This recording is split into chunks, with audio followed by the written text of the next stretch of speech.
From the Undefeated with us. It is not very often that a guy 9 years into his NBA career with 4 All-Star appearances under his belt, including a selection just last year, is likely to make his very first playoff appearance. But that's the scenario with DeMarcus Cousins moving forward next spring with a team that is the prohibitive favorite for a 4th championship in 5 years. Well, I'll go back to my question to Spearsy about something had to go on behind closed doors, GA, because everything he just said, I had heard that all the things he was doing in the community, giving back, and the fans fell in love with him overnight. So I understand the injury is one thing, GA, but not a one-year deal, not something you don't offer him for all the talent, 25 and 12 and 5, just to walk out the door. The injury is one thing again, people, but if the guy had really changed his stripes and doing all the right things, how do you just let that walk out the door for nothing? David Aldridge reported that after he suffered the injury back in January, at some point during his rehab in the spring, the Pelicans came to him about an extension. And at that point, he and his agent declined. They wanted to test the market moving forward. So there's a little bit of a gray area on there not being an offer. It just wasn't forthcoming when free agency came around. Yeah, and I had heard that there was a 1-and-1 offer, but it was a team option on the second year. Right. And listen, it's a significant injury.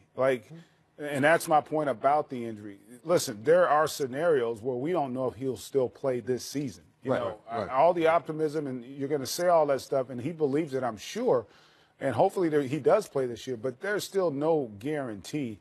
If you just look at the history of guys who've had that injury, Kobe being the last significant guy that we know of who's had it, albeit he was a little bit older, but I think it took him 8 or 9 months to get back, and he's got a well-renowned work ethic in terms of his passion and commitment to his body.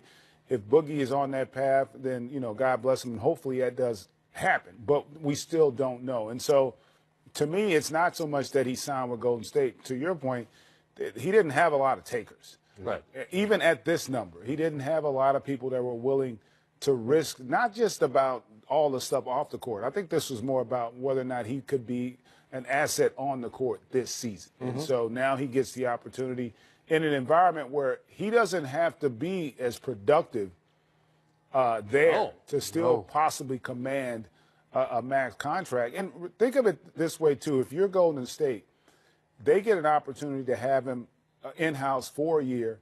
When they go into next year, Kevin Durant signed a 1-and-1. Klay Thompson's a free agent. Draymond will be going into the last year of his deal. And they'll be a year removed from their new arena. So, you know, we don't know how all that's going to play out. I would assume Klay Thompson's going to want a max deal as well. And so this is in a lot of ways also it could be insurance to them moving forward that they can contend if they were to somehow lose a Kevin Durant and or a Klay Thompson after next season. In terms of the basketball part, even if it all goes as well as it could possibly go, you've got to assume he's not going to put up anywhere near the numbers he did last year in New Orleans because they're not going to require that. Basketball-wise, what does it look like with all this talent on the floor? Well, they would be really hard to deal with. Him being healthy from an offensive standpoint, you can make the argument he's the best center in the game. He's improved his ability to stretch it. He's a terrific passer, which, you know, oftentimes gets lost. And I think much like we've seen with Kevin Durant, and a lot of great players, he will become more efficient and he'll become a better player, you know, because he'll cut down on mistakes. One thing that happens when you're the guy on a team and that team's not as good, you don't tend to trust as much, and you tend to take more bad shots and have more turnovers because you have to do more. Once he fits in that environment, his shot selection is going to improve. I think his turnovers come down. So while his numbers may not be as significant, his value as a player may be even better because he was going to be a better basketball player from being in that environment. And he's got a high IQ, great culture. So in a lot of ways, this is, in his situation, is probably the best thing that could have happened for him to go to that environment and have a chance to improve on an already very gifted skill set. From day one, Steve Kerr will challenge him to be everything GA just said, to be a better player. So on a day-to-day standpoint, when you're looking at Steph and Klay and Draymond, the way those guys work, there's no question you're going to fall in line and start working as hard. And the way they move the basketball, he's a great passer, like GA said. I think everything falls into place. In transition, now he's in that spot where Bogut used to be, where Zaza used to be, where, JaVale McGee used to be. Being able to shoot the three and put the ball on the floor. And post. It fits into everything they need to do if they want to continue to win. It's just a ridiculous amount of skill to add for the best team How in the long world does it take already. for him to get healthy? That's the question. How long? And how does he play when he gets back? I mean, we've seen Rudy Gay come back That's recently. another good one. Our own Isaiah Thomas had essentially ended his career, the Achilles, so you just don't know. Then, I'm already old, not for my Achilles, so it doesn't count. But you already made I was already old. You already had a little bit of skill. You can still grill. Yeah, I can still grill, though. Thank you, man. I can still grill. That's the important thing. You can still grill. There we go. NBA comings and goings. The Nuggets have traded veteran Wilson Chandler to Philadelphia in basically a cost-saving move. They're up against the cap. Less shocking news today from Houston, where the Rockets have reportedly reached a one-year deal with former Rookie of the Year Michael Carter-Williams. MCW played 52 games with the Hornets last season. He's now entering his sixth season in the league, but joining his fifth NBA team. Wow. Meanwhile, the Wizards have added depth to their roster. Our David Aldridge tells us Jeff Green has agreed to a minimum $2.4 million deal to come aboard in D.C. Green was in Cleveland last season, where he played a huge role in the Cavs' road Game 7 win in the Eastern Conference Finals. And recall, this is a homecoming. He played his college ball at Georgetown. Tyreek Evans reportedly has a new NBA home and will head to the Eastern Conference for the first time. Evans has a one-year deal with the Pacers for $12 million. He averaged 19 points a game with Memphis last season. Just getting warmed up here on Free Agent Fever. Some perspective on LeBron's decision to join the Lakers is ahead from a man who told us it would happen weeks ago. Hall of Famer Gary Payton joins us in Utah and Sacramento with these notable rookies starting their pro careers. 29 points for Jaren Jackson Jr. That's how you get a career started. Marvin Bagley had a vicious dunk included in his 6 for 11 18-point night. Trae Young got him up for the Hawks on his way to 16 points, 20 field goal attempts. Likewise, Utah's Grayson Allen didn't shoot well, though he did have 8 boards and 7 assists. Always good to have Hall of Famers stop by the program, particularly when they get to come and say, "Told you so." Last month in an interview, Gary Payton said LeBron was Lakers-bound, telling the world that his son was already committed to L.A.'s Sierra Canyon School. So as we welcome the Hall of Famer Gary Payton to the program, GP, did anything about the LeBron announcement or contract surprise you? Well, no, not about going to L.A. We all had a pretty good idea that that's where he wanted to go. His family always said that that they wanted to be in the sun, and he always had told him that his family is a big part of what he's going to do because they always been listening to him, and now he's going to listen to them. So we really, really thought about that. The contract is that he's done. He don't want to move anymore. This is his last stop. He just showed it. He showed it by signing a long-term deal and giving LA a chance to put some people around him.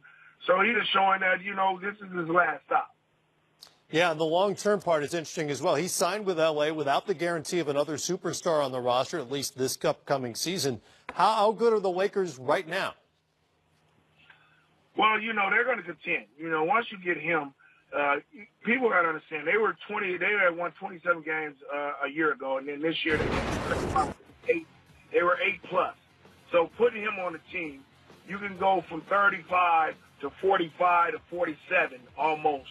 Give him 12 more wins and be in the playoffs in the West. They're putting pieces together. They did a good job of getting Rondo with a guard that can help Alonzo Ball, Lance Stevenson who can guard somebody, JaVale McGee who can block shots and do things. Now he has to just have some players that's going to score with him and he can rely on, and he doesn't have to do so much work. I don't know if they're a championship team. I don't think that's the case. I think they're a playoff team.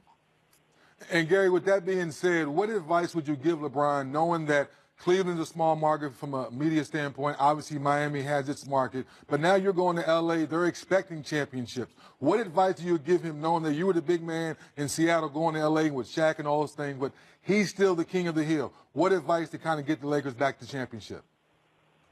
All I can do is just tell him to be himself. He has to go in there with the same mentality that he's been doing for the last, 8 years that he went to the finals for 8 years straight. He has to go in there and make everybody else better. I think if he makes everybody else better, you got to think about it. You're going to came to a Western Conference that's loaded. Golden State and the Houston. They're going to be good, so you're going to have to try to dethrone them, but you got to get players. This first year, you got to make them understand we're going to get better. We're going to be a 10-plus more team, win 40, 45, 46 games, and then you're showing the light. The next year, you're going to have to be in contention of winning the championship. His mindset has to be, I'm going to get this team to be the best team it can be. You get me the right players, we're going to win basketball games, and we're going to contend for a championship. Gary, let's move over to the defending champs now, Golden State. What was your thought when they were able to go out and acquire DeMarcus Cousins? And when he gets healthy, what do you feel like he brings to the table? Well, a great basketball player. We didn't think that he was going to be in this situation. Just taking a mid-level exception, and then all of a sudden now going with the Golden State Warriors. If he comes back right, he would have to adjust his game. DeMarcus likes to hold the ball at the top, shoot threes, and get to the bucket and spin and do things. But he got a lot of players around him now. He doesn't have to do that. I think he would have to get in on the block, face up guys, and be that man. That's the only thing Golden State missed was a big man. Now they got a true big man at 25 and 12 or 13 that can go. If he comes back from his Achilles injury and be the player that they want him to be and adjust his game and get down low and run with them, they're going to be an unstoppable basketball team. GP, before we let you go, obviously Kawhi Leonard is still out there. If you're any team in the league willing to take the risk to go after him, even if it's only for 1 year, which team to do it? Well, you would have to say either the Lakers or Philadelphia. Philadelphia will be a good team because you can take the risk. They'll still be good, and then you got to make sure that you can influence him to come back. This is a good team. We can win the East all the time. We can beat a lot of people. Then we can contend with the West, whoever in the West, if you be that player. And he has to bite into it. He has to be just almost like Paul George did. Oklahoma didn't think that they can keep him, but he got with Westbrook. Westbrook convinced him, and he stayed. I think the Lakers are the same thing. You put him with LeBron and a couple of more pieces, and he's at home, he's going to do that. But, San Antonio has to get the right players for him. And if the Lakers want to make that move and they want to keep him, they don't have any problems because he wants to be there.